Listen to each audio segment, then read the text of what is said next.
सकते हैं। 7 जगहें हैं मोक्षदायिनी।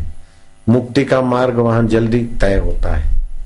अयोध्या, मथुरा, वृंदावन, ये सब। अयोध्या, मथुरा, माया माना हरिद्वार, सप्त ऋषि, ये जहां अपन बैठे।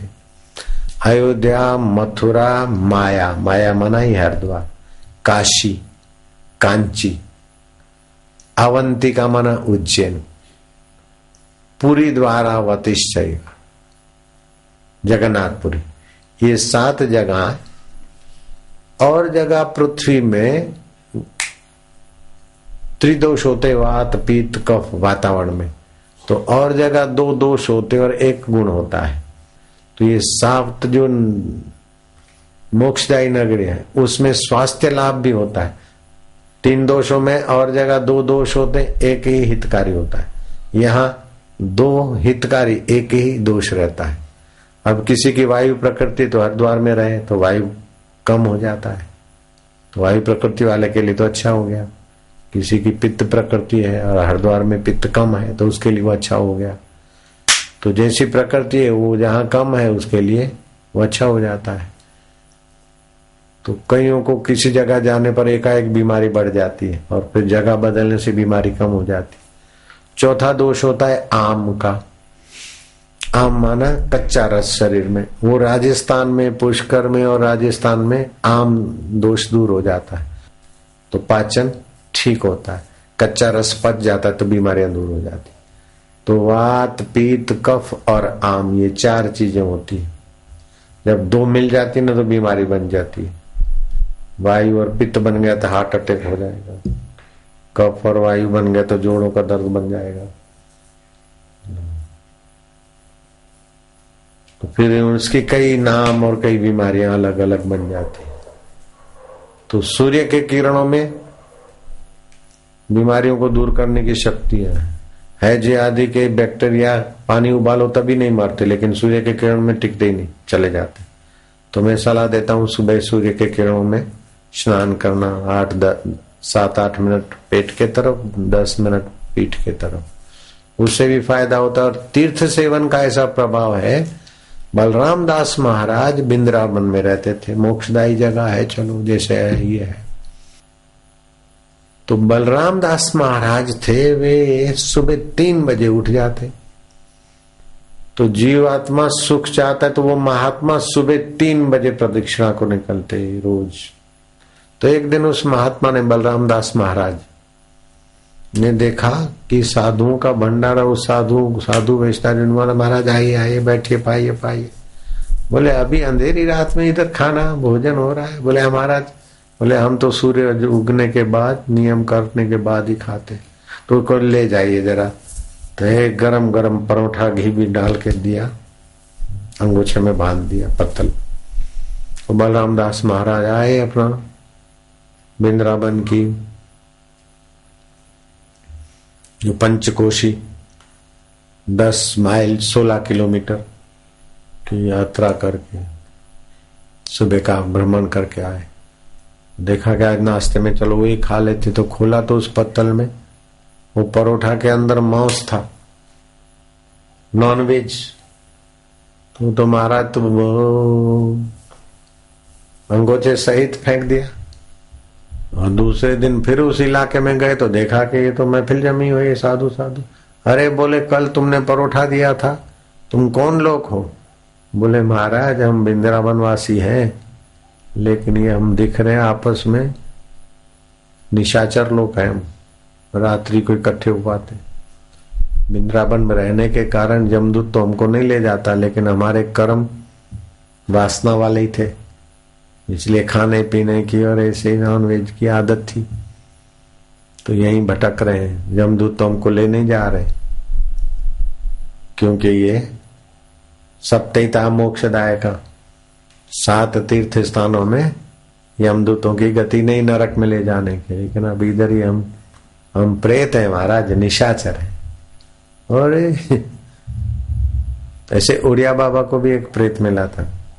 अरे तो पुजारी तू तो मर गया था, बांके बिहारी का पुजारी था, अभी इधर कैसे आ गया सुबह सुबह?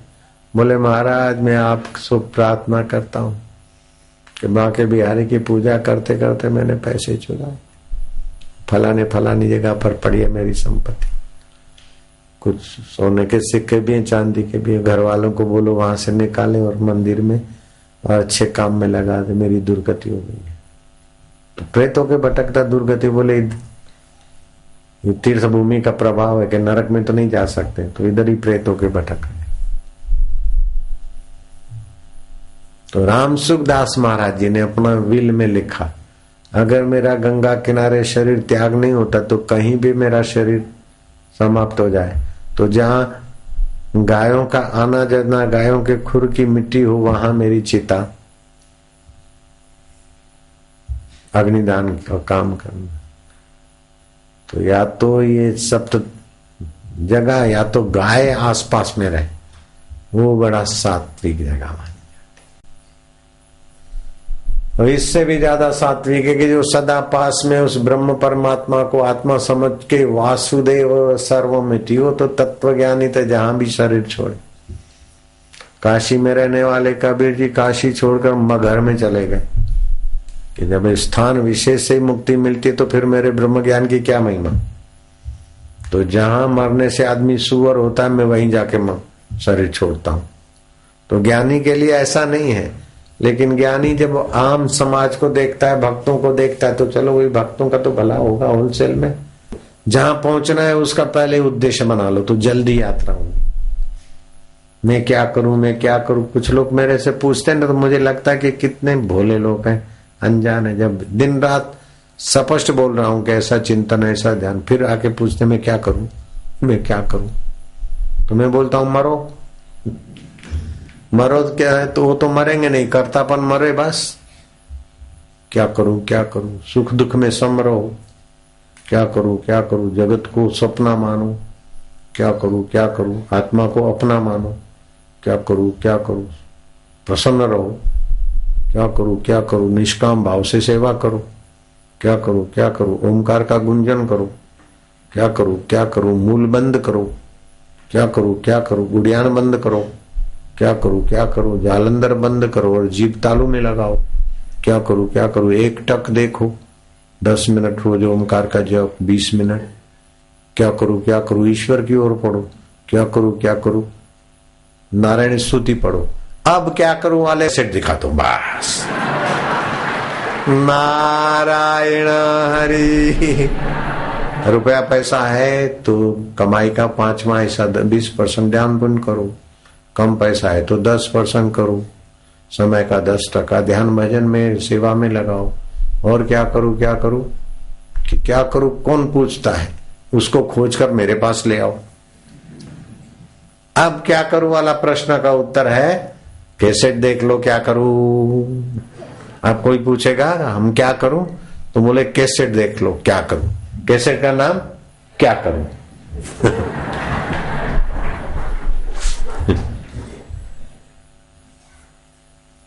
बलराम दास महाराज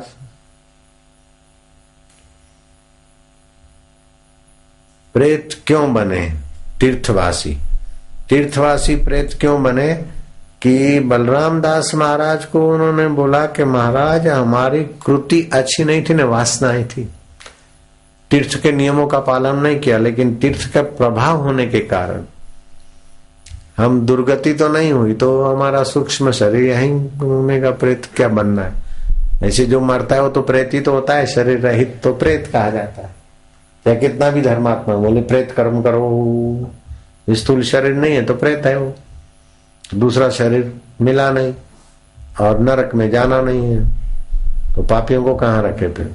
वहीं वृंदावन में घूमते घूमते सद्भाव है उस भूमि के लिए, तो देर सवेर वैराग्य होगा दुष्कर्मों से। महात्मा के लिए आदर तो था, हमारा लोभ न रखा, जो है वो भी तो महात्माओं का तो दर्शन हुआ। तो प्रेत बनते वासना के कारण। जो शरीर मिला उसका सदुपयोग नहीं किया, दुरुपयोग किया, तो ऐसा शरीर फिर मिलता नहीं। शरीर नहीं मिला तो प्रेत बनना नहीं पड़ता, प्रेत तो ही है। अभी प्रेत है, स्थूल शरीर में बैठे हैं, तब मनुष्य देख रहे। शरीर छूटा तो प्रेत ही है जब तक दूसरा शरीर नहीं मिला तो।